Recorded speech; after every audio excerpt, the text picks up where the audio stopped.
ফিজিক্সের গতির সমীকরণের খেলায় তোমাকে স্বাগতম। আজকে আমরা একটু গতি নিয়ে খেলা করব।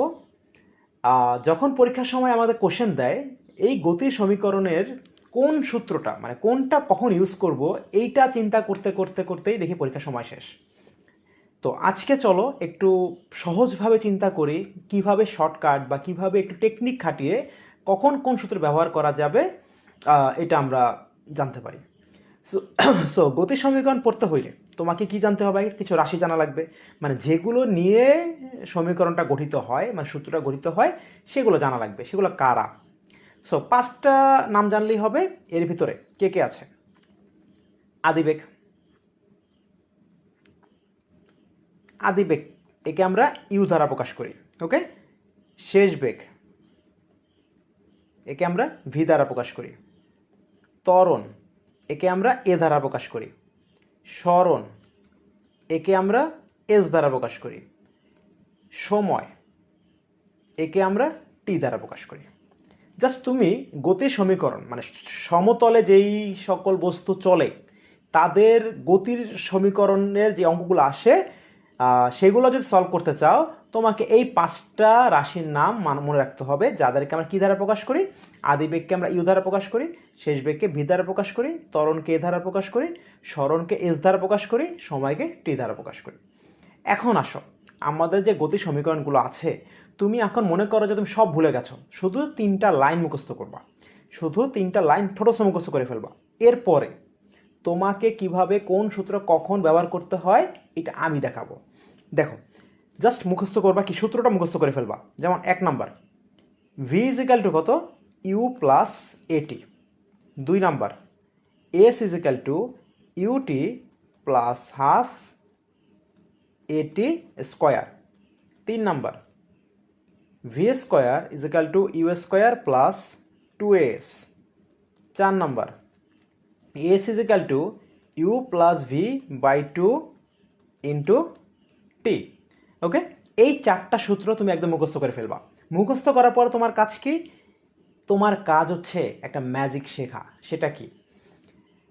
তোমাকে আমি বলেছিলাম এই 5টা নাম মনে রাখতে হবে। ওকে, সো এখন তুমি একটু দেখো তো, এই যে আমার 1 নাম্বার সূত্রে 1 নাম্বার যে সূত্রটা আমি লিখেছি, এই 1 নাম্বার সূত্রে দেখো তো, ভি আছে এখানে, আমার এখানে ভি আছে, ইউ আছে এখানে, ইউ আছে, এ আছে এখানে, এ আছে, টি আছে, টি আছে, নাইকে এস নাই, সরণ নাই। তার মানে 1 নাম্বার সমীকরণে আমার এস নাই। তার মানে কি? যখন আমার কোনো কোশ্চেনে সরণ নিয়ে কোনো কথা উল্লেখ থাকবে না, মানে কোনো ধরনের কোনো ইনফরমেশনই দেওয়া থাকবে না এবং তোমাকে বেরও করতে বলবে না, ঠিক আছে, তখন তুমি এই 1 নাম্বার সূত্রটি বসাবা, ভি সমান সমান ইউ প্লাস এটি। ক্লিয়ার? এরপর আসো 2 নাম্বারে। তো 2 নাম্বারে আমাদের কি দেওয়া আছে? 2 নাম্বারে আমাদের দেখো, 2 নাম্বারে এস আছে, ইউ আছে, টি আছে, এ আছে। তাহলে এইখানে মিসিং কে?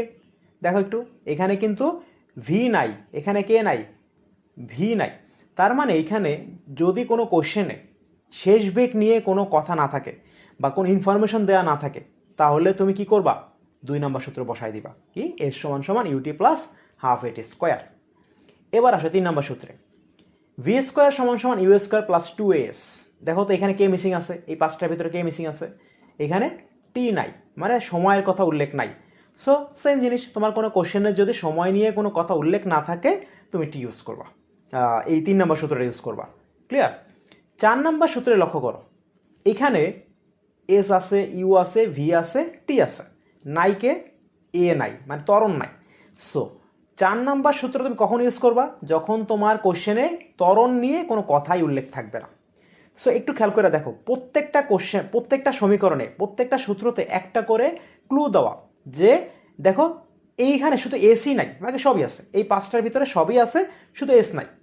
এখানে শুধু ভি নাই, বাকি সব আছে। এখানে শুধু টি নাই, বাকি সব আছে। এখানে শুধু এ নাই, বাকি সব আছে। তার মানে তোমার কিন্তু সমীকরণ বোঝার জন্য কিন্তু একটা ক্লু ওরা দিয়ে দিছে। জাস্ট এইটুকু যদি মনে রাখতে পারো না, তুমি সবগুলো অঙ্ক করতে পারবা। যেমন আসো, আমরা একটা অঙ্ক বরাবরই দেখি, সেটা কি? আমরা একটা অঙ্ক প্রায় পরীক্ষার সময় দেখি, এরকম বক্স আকারে কিছু ম্যাথ আসে। যেমন ধরো এরকম বক্স আকারে দিয়ে দেয়, এরকম বক্স দিয়ে দেয়, এই বক্সের ভিতরে কি কি থাকে? ওকে, এখানে থাকে বেগ, এখানে থাকে হচ্ছে সময়, এরকম একটা বক্স দিয়ে দেয়, ঠিক আছে? এখানে থাকে বেগের মানগুলো, এখানে থাকে সময়ের মানগুলো। সো ধরো আমি শূন্য বেগে, শূন্য মানে এখনো স্টার্ট হয় নাই, সময়ও শূন্য বেগও শূন্য, তো আমার সময় হচ্ছে ধরো 5 বাড়লো, বেগ এখানে 2 বাড়লো, সময় 10 বাড়লো, বেগ 4 বাড়লো, সময় 15 হইল, বেগ 6 হইল। এরপরে 20 সেকেন্ডে বেগ বাড়লো না, 25 সেকেন্ডে বেগ বাড়লো না, 30 সেকেন্ডে বেগ কমিয়ে কত হয়ে গেল? 4 হয়ে গেল, 35 সেকেন্ডে বেগ কইমা 2 হয়ে গেল, দেন 40 সেকেন্ডে আইসা বেগ আবার বস্তুটা স্থির হয়ে গেল। সো এরকম কোশ্চেন আমার পরীক্ষার সময় প্রায় দেওয়া থাকে, যে এরকম একটা বক্স দেওয়া থাকে, এখান থেকে তোমার বিভিন্ন রকম মান বের করতে বলে। ওকে, সো এখন আমি এইখানে কি করব? ধরো তোমাকে কোশ্চেন একটা বললো, ধরো একটা কোশ্চেন বললো যে তোমাকে বলা হইলো যে 15 সেকেন্ডে দূরত্ব নির্ণয় করো। 15 সেকেন্ডে গাড়িটি কতটুকু দূরত্ব গেছে? তাহলে দেখো তো সময় 15 সেকেন্ড কোথায় আছে? আমার সময় 15 সেকেন্ড কোথায় আছে? আমার 15 সেকেন্ড কোথায় আছে? এখানে, তাই না? তাহলে খেয়াল করে দেখো, এখানে বাই করতে বলছে কি 15 সেকেন্ডে, তাহলে 15 সেকেন্ড সময় কতটুকু দূরত্ব গেছে? তাহলে তোমার এখানে শুরু হয়েছে কত থেকে? আদিবেগ কত? আদিবেগ হচ্ছে ইউ সমান সমান 0 মিটার পার সেকেন্ড, অ্যান্ড 15 সেকেন্ডে যাইয়া এই বেগটা কত হয়েছে তখন? 6। তাহলে ভি এর মান কত? 6 মিটার পার সেকেন্ড। আর টি এর মান তোমার কি দেওয়া আছে? 15 সেকেন্ড। ওকে, তোমারে বাই করতে বলছে কি? তাইলে বাই করতে বলছে কতটুকু দূরত্ব গেছে, এস এ মান।